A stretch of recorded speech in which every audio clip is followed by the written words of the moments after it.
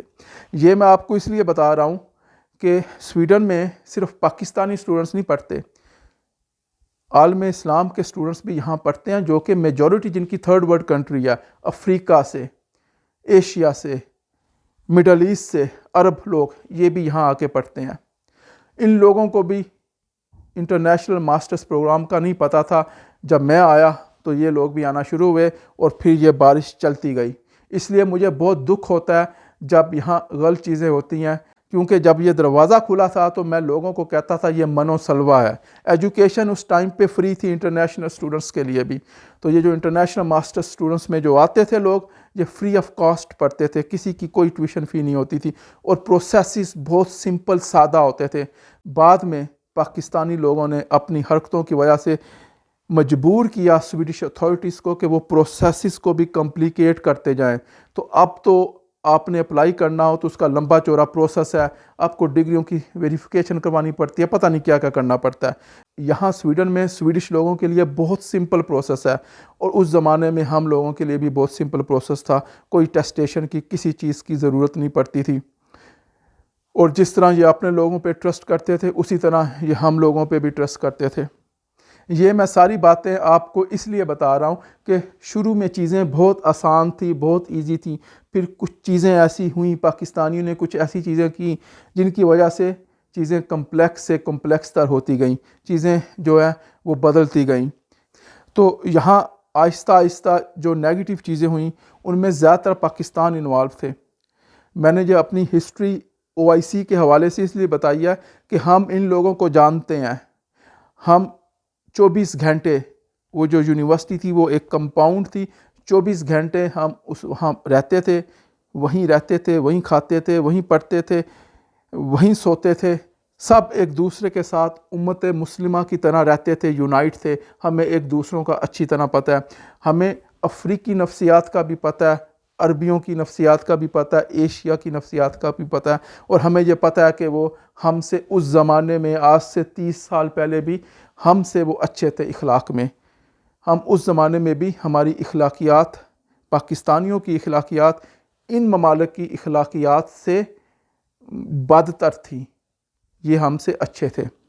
جو کچھ میں آپ کو بتا رہا ہوں، جو کچھ میں بول رہا ہوں، یہ بہت کڑوی باتیں ہیں، لیکن حقیقت یہی ہے، اور اس کا ثبوت اس رپورٹ سے بھی ملتا ہے جو ابھی پبلش ہوئی ہے، کیونکہ اس رپورٹ میں انہوں نے صرف پاکستانیوں کا ذکر کیا ہے، انہوں نے افریقیوں کا ذکر نہیں کیا، انہوں نے عربیوں کا ذکر نہیں کیا، انہوں نے ایشین کا ذکر نہیں کیا۔ اور میں نے آپ کو بتایا کہ وہ لڑکے بھی، وہاں کے اسٹوڈنٹس بھی یہاں سویڈن میں آئے، لیکن انہوں نے ان لوگوں کو اسٹڈی نہیں کیا، کیونکہ ان لوگوں کی طرف سے اتنی شکایات نہیں ہوئیں، اتنی پرابلمز نہیں ہوئیں۔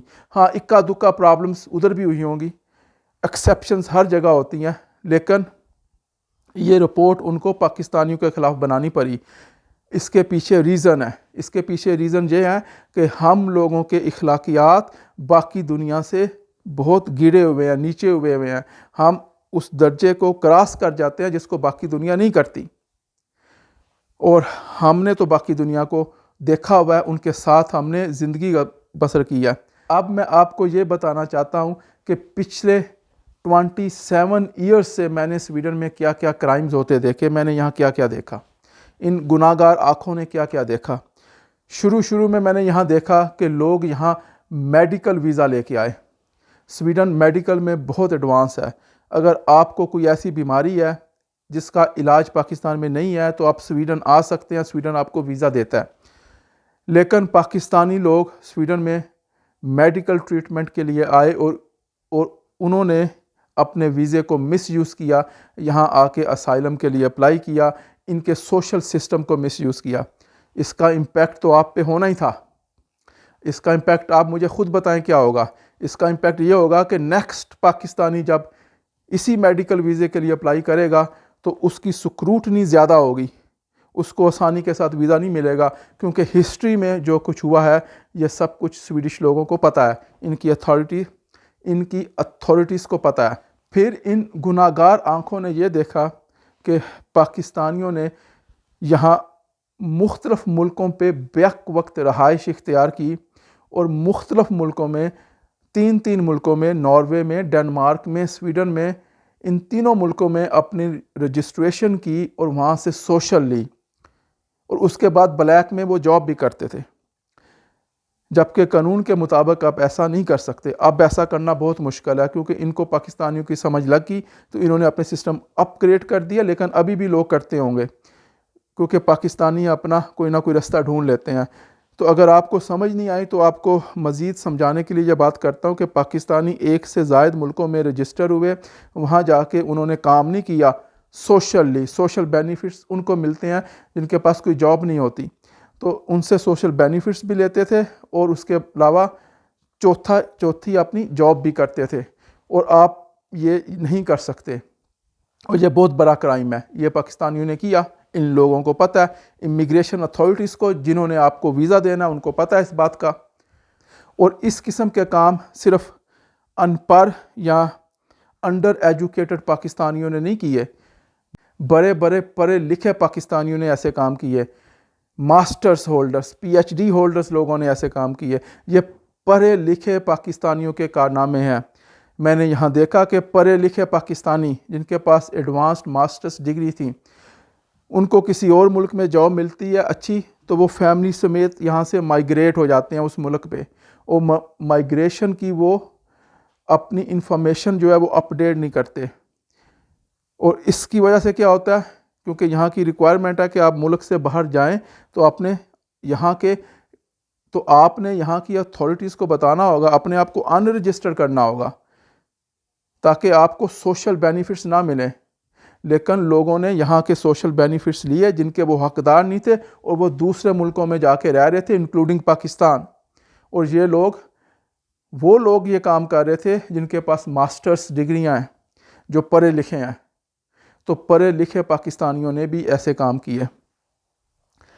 پھر ان گناہ گار آنکھوں نے یہ دیکھا کہ پاکستانی یہاں بہت زیادہ بلیک جاب کرتے ہیں۔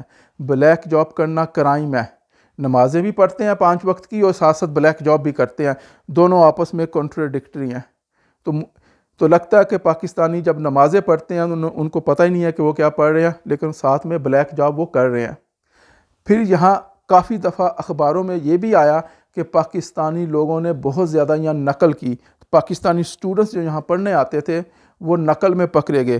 یہاں نقل کا کنسیپٹ ہی نہیں تھا، یہاں کوئی نقل کرتا ہی نہیں تھا۔ چیٹنگ پیپر میں، امتحانات میں کسی کو پتہ ہی نہیں تھا کہ نقل کیا چیز ہوتی ہے۔ نقل کرنے کا سسٹم بھی یہاں پاکستانیوں نے انٹروڈیوس کروایا۔ اس میں باقی کمیونٹی کے لوگ بھی انوالو ہیں، ان کے بھی نام کبھی کبھی آ جاتے ہیں، لیکن پاکستانی اسٹوڈنٹس یہاں چونکہ زیادہ تعداد میں آتے تھے اس لیے وہ زیادہ بدنام ہوئے، اور میرا خیال ہے کہ انہوں نے یہ کام باقیوں سے بھی زیادہ کیا۔ اور اب یہ جو رپورٹ پبلش ہوئی ہے، اس رپورٹ میں یہ پبلش کیا گیا ہے کہ اس خاتون نے رینڈم اسٹوڈنٹس کو پک کیا، پھر ان کو مانیٹر کیا، ان کو چیک کیا، اور یہ ان کو پروف مل گیا کہ 72% جو پاکستانی اسٹوڈنٹس تھے وہ صرف بہانہ بنا کے یہاں آئے تھے، انہوں نے کبھی اپنی ایجوکیشن ہی نہیں کمپلیٹ کی۔ اور اس کے علاوہ انہوں نے یہ بھی لکھا ہے اس رپورٹ میں کہ ہمیں کوئی پتہ نہیں کتنے لوگ بلیک میں جاب کرتے ہیں. ان کو تو نہیں پتہ, ہم پاکستانیوں کو تو پتہ ہے کہ بہت زیادہ لوگ یہاں بلیک میں جاب کرتے ہیں. اس کے علاوہ بہت سی اور باتیں بھی لکھیں گی, رپورٹ آپ نیچے پڑھ سکتے ہیں. لیکن کہنے کی یہ بات ہے کہ جو کچھ رپورٹ میں لکھا گیا ہے یہ آٹے میں نمک کے برابر بھی نہیں ہے. یہ سب کچھ یہاں ہوتا ہے, اور یہ جو کچھ رپورٹ میں لکھا گیا اس میں باقی لوگ بھی انوالو ہوں گے لیکن بہت کم انوالو ہوں گے. میجورٹی اس میں پاکستانیوں کی انوالو ہے. اسی لیے اس رپورٹ میں صرف پاکستانیوں کا ذکر ہے, باقیوں کا ذکر نہیں. ان افریقیوں کا ذکر نہیں جن کے ساتھ ہم 24 گھنٹے رہتے تھے, ان عربیوں کا بھی ذکر نہیں جن کے ساتھ ہم 24 گھنٹے پڑھتے تھے, ان ایشینز کا بھی ذکر نہیں جن کے ساتھ ہم 24 گھنٹے کھیلتے تھے. اس میں ذکر صرف پاکستانیوں کا ہے, اور اس میں پاکستانیوں کو پوائنٹ کرنے کی ریزن ہے. یہ آپ پہ کوئی ظلم نہیں ہوا, حقیقت یہی ہے کہ آپ سے پہلے آنے والے پاکستانیوں نے ایسے ایسے کارنامے سارے انجام دیے ہیں کہ ان کو یہ رپورٹ بنانی پڑی, ان کو بہانہ بنانا پڑا اس رپورٹ کا آپ لوگوں کے ویزے ریفیوز کرنے کے لیے. جبکہ یہ جو ملک ہے اس ملک میں بہت اپورچونٹیز ہیں, آپ سیدھے طریقے سے بھی بہت کچھ کر سکتے ہیں. آپ اگر یہاں اپنی سٹڈی کمپلیٹ کریں آپ بہت زیادہ ترقی کر سکتے ہیں, اچھی اچھی جابس لے سکتے ہیں, ٹاپ لیول پہ جا سکتے ہیں. بہت ہائی لیول پہ تو کوئی بھی نہیں یہاں گیا, لیکن آپ اچھی خاصی ارننگ کر سکتے ہیں, آپ اپنا بزنس کر سکتے ہیں, جس مرضی لیول پہ اس بزنس کو لے کے جائیں. تو یہاں اپورچونٹیز بہت ہیں. ہم پاکستانیوں کو محنت نہ کرنے کی عادت ہے, ہم پاکستانیوں کو یہ سمجھ بھی نہیں لگتی کہ دیر از نو فری لنچ. اس دنیا میں فری لنچ نہیں ملتا, ہر کام کے لیے محنت کرنی پڑتی ہے. ہم پاکستانی یہ بھی سمجھتے ہیں کہ ہم دنیا کی بہت چالاک اور ہوشیار اور شاطر قوم ہے, اور ہم سمجھتے ہیں کہ دنیا بیوقوف ہے. ہم سمجھتے ہیں کہ یہ سویڈن کے جو لوگ ہیں یہ بیوقوف ہیں, ان کو کچھ پتہ ہی نہیں ہے, اور ہم دنیا کی سب سے قابل ترین قوم ہے. اگر ہم دنیا کی قابل ترین قوم ہوتے تو جو پاکستان کے حالات ہیں وہ ایسے نہ ہوتے. سویڈش لوگ کوشش کر رہے ہوتے کہ وہ پاکستان جائیں اور وہاں جا کے سٹڈی حاصل کریں. اگر ہم واقعی دنیا کی ہوشیار قوم ہوتے تو دنیا پاکستان آتی, پاکستان جنت ہوتا. اور اگر سویڈش دنیا کے بدھو ہوتے, ان کو کچھ نہ پتہ ہوتا, تو ان کا حال پاکستان جیسے ہوتا. تو یہ حقیقت ہے کہ جو کچھ ہم سمجھتے ہیں اپنے آپ کو, ہم وہ نہیں ہیں. ہم اتنے چالاک اور اتنے ہوشیار نہیں ہیں. ہمیں تو یہی نہیں پتہ کہ چالاکی اور ہوشیاری کیا ہے. جس چیز کو ہم چالاکی اور ہوشیاری سمجھتے ہیں حقیقت میں وہ بدھو پن ہے. تو میں آپ کو یہ میسج دینا چاہتا تھا کہ لوگ تو پوائنٹ آؤٹ کر رہے ہیں اس ریسنٹ رپورٹ کو, جبکہ حقیقت یہ ہے کہ یہ جو ریسنٹ رپورٹ ہے یہ تو آٹے میں نمک کے برابر ہے. حقیقت بہت ورس ہے اس سے. حقیقت بہت جو ہے نا وہ ایک ڈراؤنا خواب ہے. ہم لوگوں نے یہاں بہت زیادہ غلط کام کیے ہیں, اور اس میں سارے پاکستانی انوالو ہیں میرے سمیت. میں سب پاکستانیوں کو اس کا قصوروار اس لیے ٹھہرا رہا ہوں کہ کچھ لوگ یہاں ہوں گے جو یہ کام نہیں کرتے, جو سیدھے راستے پہ ہیں, راہ راست پہ ہیں. یہاں بہت سارے پاکستانی ایسے بھی ہوں گے جو کہ ان غلط کاموں میں نہیں پڑتے, جو راہ راست پہ ہیں, جو سیدھے راستے پہ ہیں. لیکن حقیقت تو یہ ہے کہ اس کو آپ راہ راست نہیں کہہ سکتے, سیدھا راستہ نہیں کہہ سکتے, کہ جب آپ اپنی آنکھوں سے غلط چیز ہوتی دیکھیں اور آپ اس کو روکیں نا. یہاں سارے پاکستانیوں کو پتہ ہے کہ پاکستانی کیا کیا غلط کام کرتے ہیں, اور کوئی انہیں نہیں روکتا. اگر کوئی روکے تو وہ کہتا ہے کہ بھئی تمہارا کیا درد سر ہے, جبکہ درد سر ہوتا ہے. یہاں کوئی سوشل سسٹم کو مس یوز کرے تو وہ سارے لوگ جو ٹیکس پے کرتے ہیں وہ ان پہ برڈن ہوتا ہے. تو اگر یہاں کوئی سوشل سسٹم کا بینیفٹ اٹھا رہا ہے تو میں ڈائریکٹ اس کا وکٹم ہوں, وہ میری جیب سے پیسہ نکال رہا ہے. تو حقیقت میں امپیکٹ ہوتا ہے. کوئی یہاں پاکستانی غلط کام کرے تو باقی سب لوگوں پہ امپیکٹ پڑتا ہے. اسی لیے تو آج کل سویڈش لوگ یہ کہتے ہیں, جو ہمارے کولیگ ہیں وہ یہ کہتے ہیں یہ وہ ملک ہی نہیں ہے جہاں ہم پیدا ہوئے تھے, اور وہ فارنرز کے خلاف ہوتے جا رہے ہیں. ابھی حالیہ الیکشن ہوئے ہیں, اس الیکشن میں بھی ان پارٹیز نے اچھے خاصے ووٹ لیے ہیں, اور لگتا یہی ہے کہ شاید وہ پاور میں آ جائیں جو کہ امیگرنٹس کے خلاف ہیں. اور اس کی وجہ ہم پاکستانی ہیں کہ ہم نے یہاں ایسی حرکتیں کی, ایسے کام کیے کہ ایسی ایسی پارٹیاں اب ابھر کے آ رہی ہیں جو کہ فارنرز کا راستہ ختم کرنا چاہ رہی ہیں. تو مستقبل میں موسٹ لائکلی یہاں کا ویزا لینا پاکستانیوں کے لیے اور بھی مشکل ہوتا جائے گا، مشکل سے مشکل تر ہوتا جائے گا. اور اس کی وجہ کوئی اور نہیں ہے، اس کی وجہ بیرونی سازش نہیں ہے، اس کی وجہ ہم خود پاکستانی ہیں، اور دونوں قسم کے پاکستانی ہیں. جو غلط کام کرتے ہیں وہ تو ہیں ہی ہیں، لیکن جو غلط کام نہیں کرتے اور غلط کام کرنے والے کو روکتے نہیں ہیں، زبان سے نہیں روکتے، ہاتھ سے نہیں روکتے، جو بھی آپ کی ہمت ہے اس سے نہیں روکتے، تو وہ بھی اس کے اتنے ہی رسپانسیبل ہے جتنا غلط کام کرنے والا. کیونکہ یہاں کا قانون یہ بھی کہتا ہے کہ اگر میں کوئی کرائم ہوتے ہوئے دیکھوں، بلیک جاب کرنا ایک کرائم ہے، تو یہاں کا قانون یہ کہتا ہے کہ میں نے اگر کسی بندے کو بلیک جاب کرتے ہوئے دیکھا ہے تو مجھ پہ سنت نہیں ہے، نفل نہیں ہے، فرض ہے کہ میں اس کی رپورٹ کروں. پاکستانی مولانا بھی ان کی رپورٹ نہیں کرتے. تو اس لیے میں کہہ رہا ہوں یہاں یہ سب کا قصور ہے، میرا بھی قصور ہے، باقی پاکستانیوں کا بھی قصور ہے کہ اگر ہم غلط کام نہیں بھی کرتے تو ہم جو غلط کام کرنے والے ہیں ان کو روکنے کی کوشش نہیں کرتے، ان کو منع نہیں کرتے، ان کی رپورٹنگ نہیں کرتے. اور سب سے آخر میں یہ بھی بات کہنا چاہ رہا ہوں کہ آپ بھی اس میں قصوروار ہیں. آپ وہ لوگ جن کو ویزا نہیں ملا، جو ابھی سویڈن نہیں آئے، وہ بھی اس قصور میں شریک ہیں. آپ کی بھی کچھ رسپانسبلٹیز ہیں، کیونکہ جو لوگ پاکستان میں آپ سے پہلے آئے ہیں وہ کون ہیں؟ وہ آسمان سے تو نہیں آئے، وہ افریقہ سے بھی نہیں آئے، کیونکہ جو لوگ افریقہ سے آئے تھے وہ ایسی حرکتیں نہیں کرتے. یہ عرب سے بھی نہیں آئے، کیونکہ جو لوگ عرب سے آئے تھے عربی، وہ بھی ایسی حرکتیں نہیں کرتے. یہ بنگلہ دیش سے بھی نہیں آئے، کیونکہ بنگالی بھی ایسی حرکتیں نہیں کرتے. جو لوگ یہاں پہلے آئے ہیں پاکستانی، وہ پاکستان سے آئے ہیں، وہ آپ کے ہی بھائی اور بہن ہیں، آپ کے رشتہ دار ہیں، آپ کے محلے دار ہیں، یا آپ کے شہروں میں رہتے ہیں، یا آپ کے دیہات اور گاؤں میں رہتے ہیں. اور آپ لوگوں کو بھی پتہ ہے کہ وہ یہ کام جا کے یورپ میں کرتے ہیں، آپ نے بھی ان کو منع نہیں کیا. تو اس میں جو قصور ہے وہ سارے پاکستانیوں کا ہے. آپ لوگوں کا بھی ہے جن کو ویزا نہیں ملا، اور ان پاکستانیوں کا ہے جو یہاں رہتے ہیں.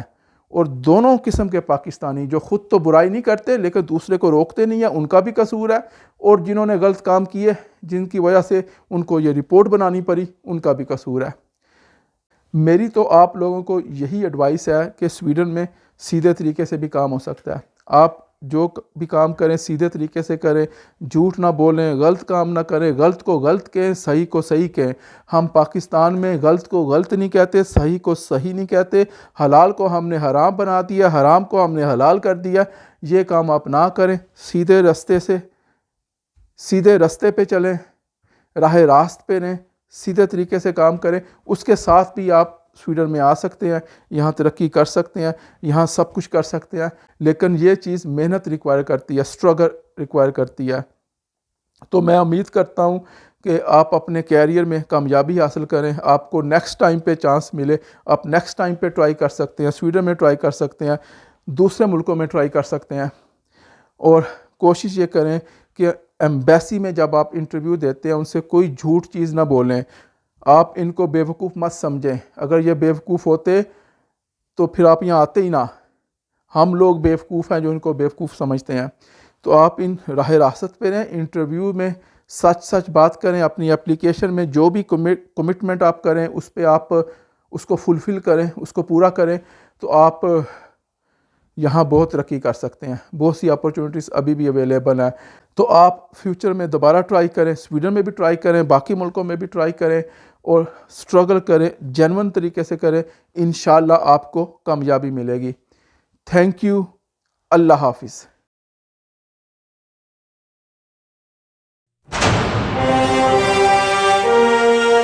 If you like this video, please share this video to the whole world.